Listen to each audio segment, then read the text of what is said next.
जी ने साफ कर दिया है नीतीश जी अपने इलाज कराने दिल्ली गए हैं और वह अपना इलाज करा के फिर शीघ्र वापस श्यामा प्रसाद मुखर्जी अमर रहे।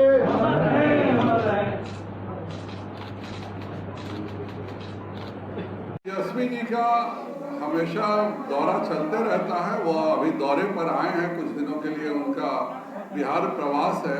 बिहार में हर बाहर के व्यक्ति का स्वागत है, वैसे ही उनका भी स्वागत है।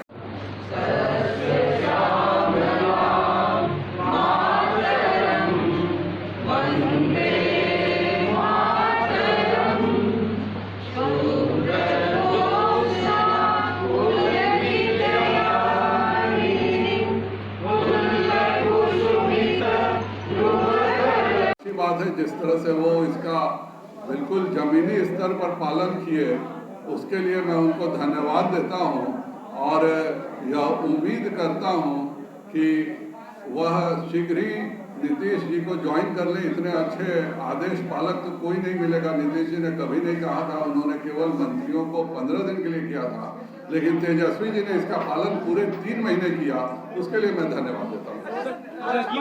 कब 500 से कम हो, क्योंकि जब भी विपत्ति खत्म हो जाती है तो जाहिर बात है कि टूरिज्म के लिए तभी अच्छा समय होता है। अब खुल गया है, सभी को दूसरे जगहों पे जाने का परमिशन है, तो वह भी अब थोड़ा विचरण करने के लिए, थोड़ा घूमने फिरने के लिए आए हैं। बिहार में टूरिज्म बिहारी के विरोधी दल के नेता करते हैं, इससे दुखद बात कुछ नहीं हो सकती है।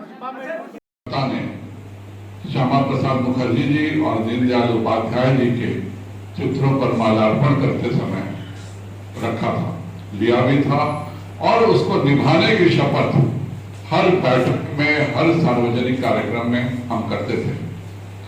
स्वर्गीय श्यामा प्रसाद मुखर्जी जी का जो शुरू से एक विश्वास था भारतीयता के प्रति और भारत के प्रत्येक नागरिक को बराबर अधिकार मिलना चाहिए, उसके प्रति उसी की फलीभूति, उनका बलिदान भी हुआ और उसी की फलीभूति आज भारतीय जनता पार्टी ने करके दिखाया भी है।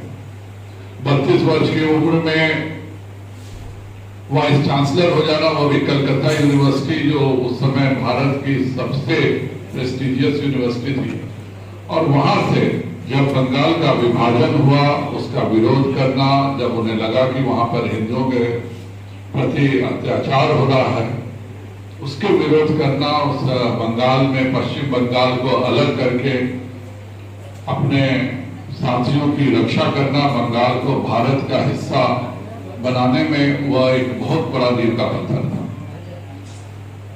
उसके पश्चात वह उद्योग मंत्री रहते हुए जब नेहरू जी ने लियाकत के साथ समझौता किया और जो एक छद्म समझौता था, उसके कारण लाखों हिंदुओं की हत्याएं हुई, लाखों हिंदुओं को धर्म परिवर्तन किया गया और नेहरू जी केवल उस समझौते का राग अलापते रहे।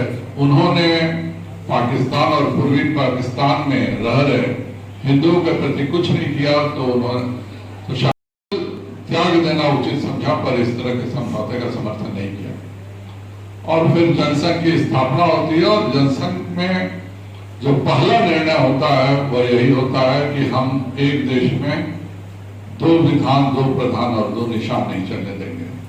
उनका जो लोकसभा का भाषण था वह हम सभी के लिए आज के भारत के परिप्रेक्ष्य में भी सबसे ज्यादा प्रासंगिक है। और उन्होंने जनसंघ की स्थापना की और एक पूरे साजिश के तहत कहीं ना कहीं उनकी हत्या में कांग्रेस की भूमिका है। जानबूझ के गुरदासपुर बॉर्डर पार करने दिया गया जिससे कि भारत का कानून लागू नहीं हो, और उसके बाद उनको शेख अब्दुल्ला ने गिरफ्तार किया। गिरफ्तार करके शालीमार बाग में रख करके उनकी एक पूरी योजनाबद्ध तरीके से उनकी हत्या की गई। अचानक एक संदेश आया कि उनकी मृत्यु हो गई। क्या हुआ अस्पताल में, क्यों हुआ, किसी को नहीं बताया गया।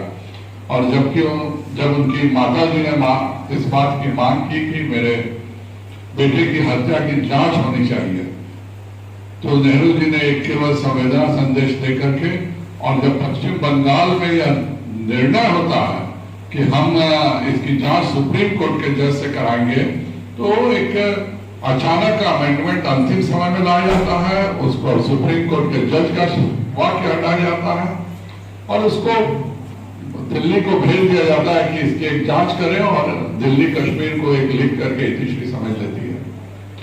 पर आज हमें गर्व है कि हम उनके सपनों का भारत बना रहे हैं। आज जिस तरह से हम 10 महीने का मुफ्त राशन पिछले वर्ष, 8 महीने का इस वर्ष, इस कार्यक्रम के संचालन करता पटना महानगर के अध्यक्ष अभिषेक जी, मंच पर उपस्थित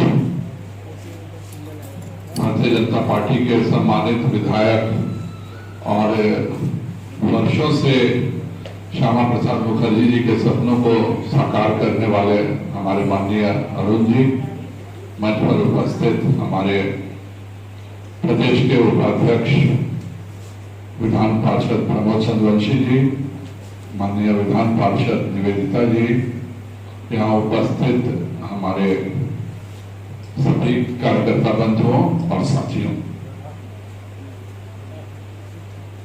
स्वर्गीय श्यामा प्रसाद मुखर्जी जी के सपने को आज अगर साकार किसी ने किया है तो प्रधानमंत्री श्री नरेंद्र भाई मोदी जी ने किया।